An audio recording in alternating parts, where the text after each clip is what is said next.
ना खालिबाबो सुयो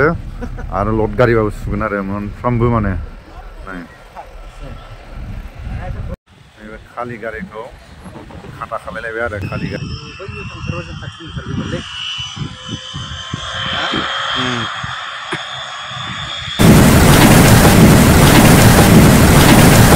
गिथावना गुवाहाटी एयारपर्टआव बार आरो हाद्रि रावखौबो राव सिनायलाया भिडिअनि फुटेजखौ एसे नायला बेयावनो हागारदों आरो दा जोङो दा खारखायनानै होबायलै आबैया जों गामियाव बिदि लेंहर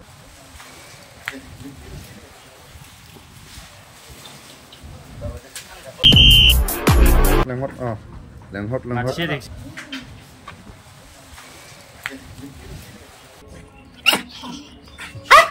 लेंहर लेंहर लेंहर लेंहर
जाजोब्बाय नै दामफारा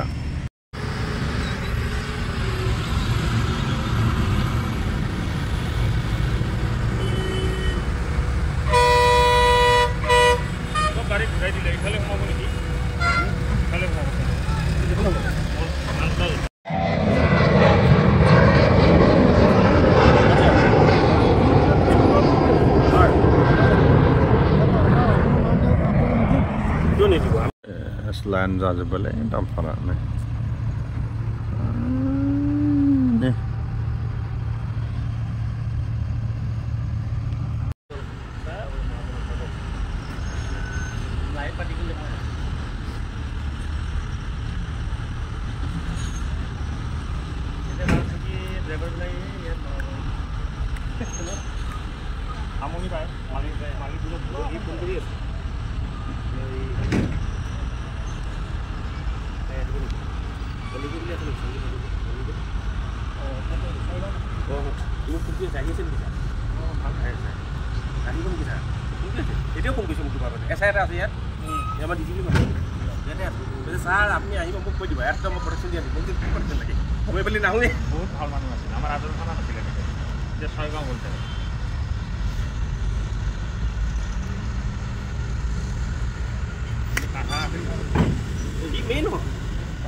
लाइन फाथिलायदों दामफारा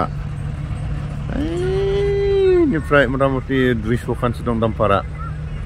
नै 10 साखा 6 साखा गुवाहाटी एयारपर्ट गोदानाव बै आंनि उननि गासिबो लाइटआ गासिबो दामफार गोजा आरो गुवाहाटी एयारपर्टआव गोदान माने गुवाहाटी एयारपर्ट माने बेयाव बानायगासिनो नालाय आंनि उननिया गासिबो दामफारानो गोजा आरो दामफार गोजा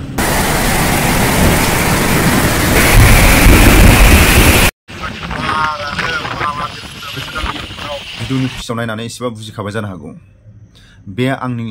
साखाथियाव थानाय सानहर अबे जायगायाव सोलिदों जोबोद स्पिड सानहर गाव गावनि खामानिखौ गाव गाव मावदों आसामनि ठिकादार नङा बिटिसि बिटिआरनि नङा बाहेरानि ठिकादार सोरबा लामा मावनाया लामा मावदों सोरबा दालां मावनाया दालां मावदों सोरबा न' मावनाया न' मावदों गाव गाव डिपार्टमेन्ट गाव गावनि खामानिखौ गाव गाव सानहर मावदों बेबायदि मावोबा बिटिसि बिटिआरआव बा आसामाव आमेरिकाजों समान समान इन्डिया जौगागोन ओरैबायदि दा जों सानहर जाय थिखादारनिफ्राय सानैसो लोगो नांनानै अन्थाइ आरो हा गारनायखौ मोनसे साइड दा ओरैबायदि डिसिप्लिन अबेबा डाम्पार अबेबा गारि गुराया कम्पानि बानायनाय गारिफ्रा फ्राय भाग अजना एखे नाथाय मडिफाइड बानायनाया एसे खम बारा थायो नाथाय जोंनि बर' मानसिफ्रा अबेबा सिएम सिस्टेम गारदों अबेबा टिप सिस्टेम गारदों सोरबाया स्कवाड सिस्टेम गारदों नाथाय नैबे आंनि उनाव टन्न खाथा खालायदों बेसेबां टन बेसेबां अजन आरो गारखांनानै आरो खालि गारिखौबो सुफिननांगौ खेबसेल' नङा खेबफ्रामबो गारदों खेबफ्रामबो सुनांगौबो आरो फैनायावबो खाथा खालामनांगौ आरो खालि गारिजों आरो सेरसे सेरनै हाया फैफागोन नामा टन्न अजन नाथाय नों आंहा खामानि मावनानै खस्थ' मोनाखै खोब डिसिप्लिन जाहाथे माखासे डिसिप्लिनजों खामानि मावोबा रावबो लस जाया आरो रावहाबो खहा जाया बे दामफोरा बेसेबां हालाबोदों माने टन सिस्टेम आरो माने टिप सिस्टेम नङा आरो सिएम सिस्टेम नङा टन अजन सेरसे आरो फैफाफिनदों नामा टन्न नों आंहा बे गारिया एसेबां अजन नंखायो आरो मा सुबावनो बेबायदि नङा थांनायाव खेबसे लाबोलायबाय गारलायबाय आरो खालि गारिखौ सुलायबाय बे खालि गारिया दहाय बेसेबां जाहाथे सेरसेबाबो सेरनैबाबो सेरथामबाबो बेसेबां हा फैफायो बियो माइनास जागोन आरो बेबायदि बे आंनि उनथिं भिडिअनि फुटेजाव नुदों खोब सानहर जोबोद स्ट्रिक्टयै गुवाहाटि निउ इयार गोदानै मोनस्लाबालाय माला थाङो ओरैबायदि बार आरो बार